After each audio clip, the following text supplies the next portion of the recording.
সিলেট সুনামগঞ্জের যে ভয়াবহ বন্যা, সেই ভয়াবহ বন্যায় এখন পর্যন্ত 22 জন মৃত্যুবরণ করেছেন এবং অনেকেই কিন্তু এখনও পর্যন্ত নিখোঁজ রয়েছেন।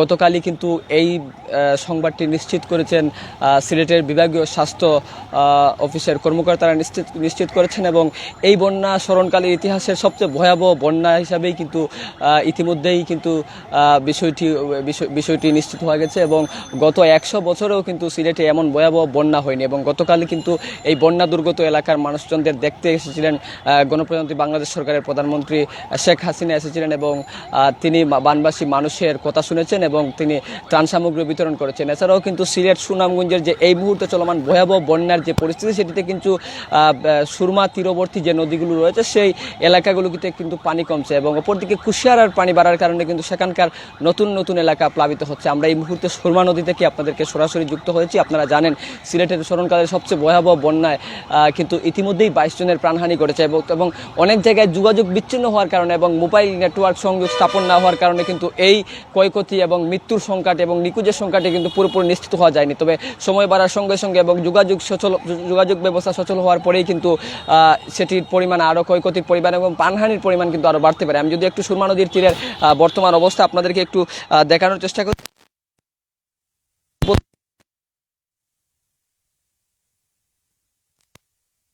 আরও বেশি বিপদসীমার উপরে প্রবাহিত হচ্ছে এবং আপনাদেরকে যদি একটু জানিয়ে রাখি যে বন্যার পানিতে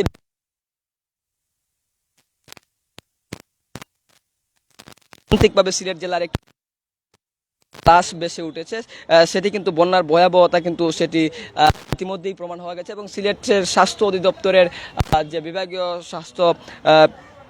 বিভাগীয় পরিচালক ডাক্তার হিমাংশুলাল রায় তিনি 22 জনের মৃত্যু তিনি নিশ্চিত করেছেন এবং যোগাযোগ ব্যবস্থা বিপর্যয়ের কারণে নিখোঁজ এবং লাশের উদ্ধারের খবর কিন্তু প্রশাসনের কাছেও আসছে না প্রকৃতটা, কিন্তু স্থানীয় বিভিন্ন সূত্রে কিন্তু জানা গেছে। এবং আপনাদেরকে যেমনটি বলছিলাম, মাছলের লাশ উদ্ধার করা হয়েছে। গতকালই কিন্তু জন্তাপুর উপজেলায় মাছলের ভাসমান লাশ কিন্তু উদ্ধার করা হয়েছে এবং এটি কিন্তু স্থানীয় সেখানকার পুলিশ কিন্তু নিশ্চিত করেছে। এবং আপনাদেরকে যদি আরেকটু জানিয়ে রাখি যে গোলাপগঞ্জ উপজেলা থেকে এক শিশুর লাশ উদ্ধার করা হয়েছে এবং এরপর কানাইঘাটের সাতপাক ইউনিয়ন থেকে কিন্তু এলাকায় মাছ ধরতে গিয়ে কিন্তু পানিতে ডুবে এক ব্যক্তির মৃত্যু হয়েছে বলে সেখানকার। যদি আরেকটু বিষয় জানিয়ে রাখি, সুনামগঞ্জের সদর উপজেলার যে একজন কলেজ ছাত্র নিখোঁজ হয়েছিলেন, সেই কলেজ ছাত্রের কিন্তু লাশ ইতিমধ্যেই উদ্ধার করা হয়েছে এবং সুনামগঞ্জের ছাত্র উপজেলায় এক যুবকের মৃত্যু হয়েছে বলে সেখানকার ইউনো মামুনুর রশিদ নিশ্চিত করেছেন এবং মৌলভীবাজার পৌরসভার 2 নং ওয়ার্ডের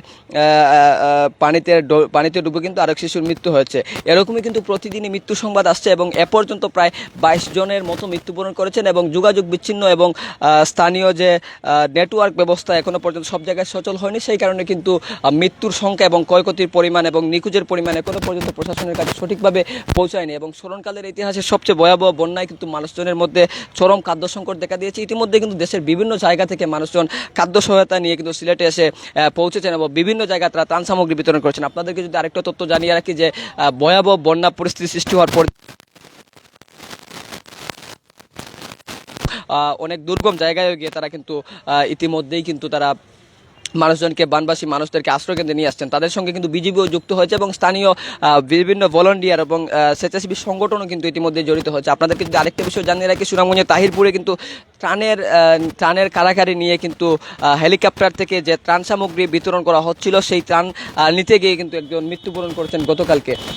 সিলেটের যে ভয়াবহ বন্যা, সেই ভয়াবহ বন্যা কিন্তু ক্রমেই কিন্তু অবনতির দিকে যাচ্ছে এবং সুরমা নদীর একদিকে যেমন পানি কমছে, অন্যদিকে ঠিক তেমনই পানি বাড়ছে। অর্থাৎ সুরমা নদীর পানি কমলেও কিন্তু কুশিয়ারার পানি কিন্তু বেড়েই চলছে। আর কুশিয়ারার পানি বাড়ার কারণে কিন্তু কুশিয়ারার তীরবর্তী যে জায়গাগুলো রয়েছে, বিশেষ করে ফেন্সুগঞ্জ, বালাগঞ্জ, উসমানীনগর সহ জকিগঞ্জ সহ সেই জায়গায় কিন্তু বন্যার ভয়াবহতা কিন্তু আরও বেশি চরম আকার ধারণ করছে। ইতিমধ্যেই কিন্তু সিলেট বিভাগ পুরোটাই কিন্তু প্রায় 80% এলাকায় ডুবে গেছে এবং সব যোগাযোগ এলাকা গতকাল পর্যন্ত সুনামগঞ্জ ছিল এবং সুনামগঞ্জে আজ যোগাযোগ ব্যবস্থা কিছুটা সচল হয়েছে এবং যোগাযোগ ব্যবস্থা সচল হওয়ার কারণে সেখানকার মানুষের স্বস্তি ফিরে এসেছে। এবং আমরা সুনামগঞ্জের বেশ কয়েকটি উপজেলা যোগাযোগ করেছিলাম, বিশেষ করে সাতক উপজেলা, জগন্নাথপুর উপজেলা, দোয়ারাবাজার, বেশ কয়েকটি উপজেলা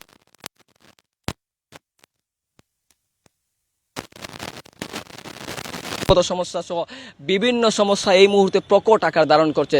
তাই প্রশাসনের পক্ষ থেকে যে স্থাপন করা হচ্ছে সেটি এখনো পর্যন্ত পর্যাপ্ত পরিমাণ নয় এবং ত্রাণ সামগ্রী যে বিতরণ করা হচ্ছে সেটিও কিন্তু অনেক জায়গায় পৌঁছাচ্ছে না বলে আমাদেরকে সেখানকার বানবাসী মানুষরা জানিয়েছেন। এবং আপনাদেরকে যদি আরেকটা বিষয় জানিয়ে রাখি, সুনামগঞ্জের স্থানীয় অনেক সাংবাদিক যারা রয়েছেন তাদের সঙ্গে আমরা কথা বলেছিলাম, তারা বলছেন যে সেখানকার নেটওয়ার্ক যে যোগাযোগ ব্যবস্থা সেটা কিন্তু এখনো পর্যন্ত পুরোপুরি সচল হয়নি।